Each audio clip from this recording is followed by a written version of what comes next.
je pense que le président Trump préférait une option qui n'impliquerait pas le déploiement des forces américaines sur le terrain. Allons parler à présent du président Donald Trump et jusqu'où est-il prêt à aller dans cette guerre contre l'Iran. Et pour cela, nous sommes très heureux d'accueillir notre invité Yehuda Avenrob. Yehuda, merci, professeur Yehuda Avenrob, merci d'être avec nous ce matin pour parler de ce sujet. Boker Tov à vous. Boker Tov, bonjour et merci à vous. Alors, on va essayer d'essayer de décrypter un peu cette attitude un peu incompréhensible quand même de Donald Trump, où des fois il donne des menaces, comme ce samedi où il a annoncé que si dans 48 heures le détroit d'Ormuz n'était pas réouvert, les portes de l'enfer se ouvriront contre l'Iran. Et puis des fois, il parle de pourparlers qui se passent entre des dirigeants iraniens, des responsables iraniens et des Américains.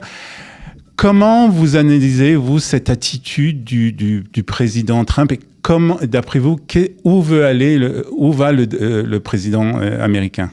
En ce qui concerne ce que M. Trump avait dit, je pense qu'il faut le regarder dans l'optique de sa stratégie. Elle avait écrit un livre sur l'art du deal et il a dit expressément qu'il ne faut pas vraiment divulguer les stratégies à ses ennemis. Alors je pense que maintenant on est en train de tâter de voir où il va aller, mais je pense qu'il a certaines donnes.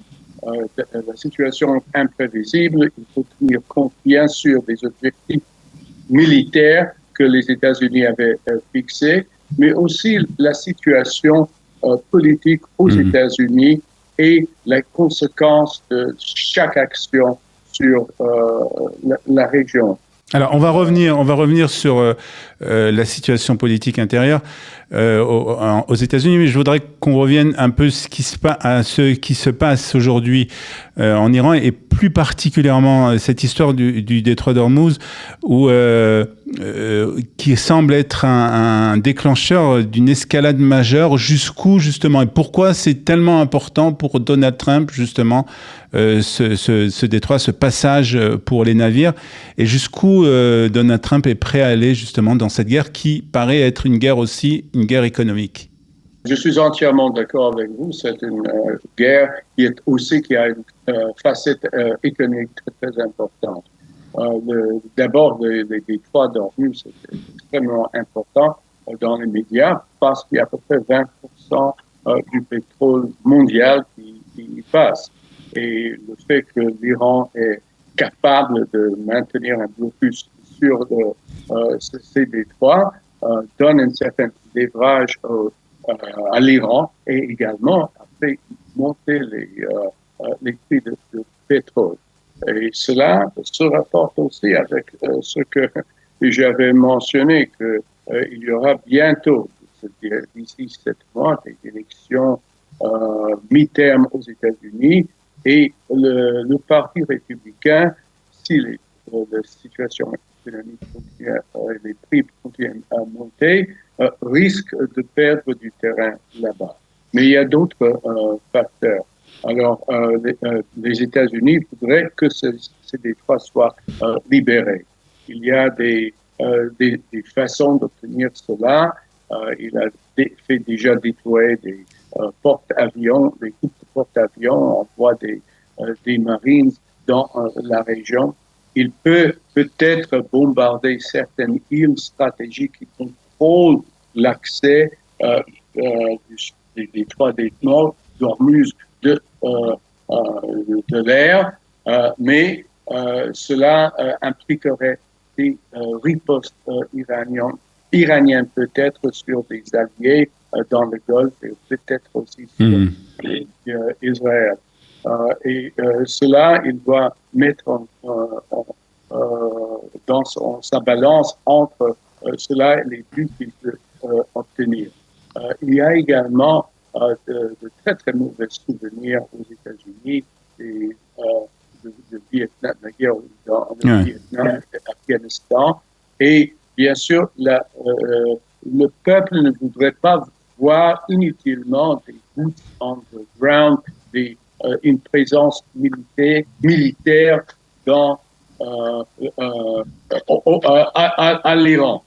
Alors, je pense que le président Trump préférait une option qui n'impliquerait pas le déploiement de soldats des forces américaines sur le terrain. Ouais.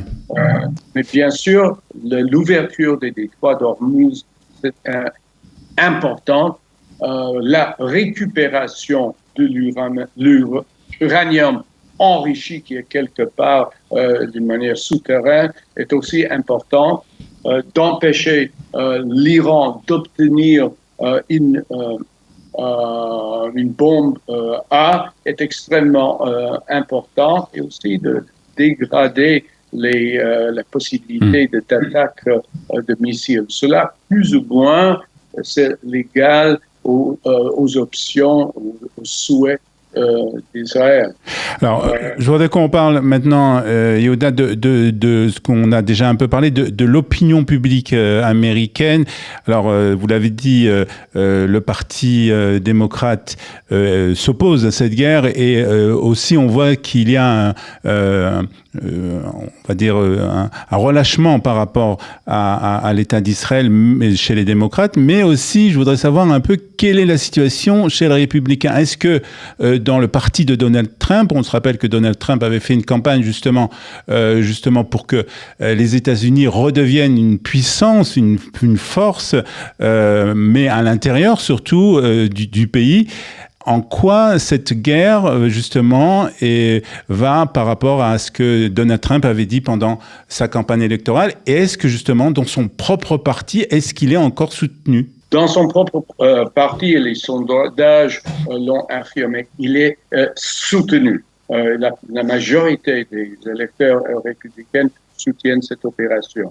Quand même, on peut voir qu'il y a certaines voix au sein du parti républicain, tels que Ted Carlson et peut-être un sénateur qui a voté contre la guerre, qui met en doute cette guerre. Mais la plupart des électeurs républicains soutiennent Donald Trump. En ce qui concerne l'opinion publique américaine, à peu près, d'après des sondages de Reuters et Ipsos, 60% s'opposent à la guerre, 35% soutiennent la guerre, et il y en a d'autres qui n'ont pas vraiment d'opinion. Mais en fait, il y a quand même une hausse dans l'opinion publique américaine de ceux qui sont contre la guerre. Pour terminer, Yehuda Avenrob, concernant justement cette façon de faire de Donald Trump, de dire une fois, de menacer l'Iran, et après de parler d'éventuels pourparlers avec l'Iran, vous pensez qu'en fin de compte c'est une véritable stratégie et c'est pas une improvisation en fait? Non, je pense que c'est une stratégie. Bien sûr, d'ici 2 jours, on va voir quels seront les résultats.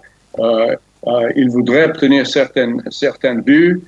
L'Iran, de sa part, je suppose, essaierait de dire ce qui plairait au président Trump et essayer de continuer à jouer pour du temps. Mais c'est une stratégie de la part du président Trump.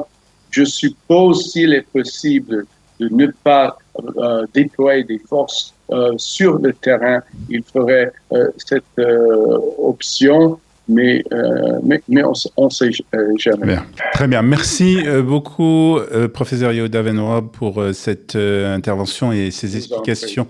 Bonne journée et Moadim Lesimcha. Bonne journée, Moadim Lesimcha. Bonne fête.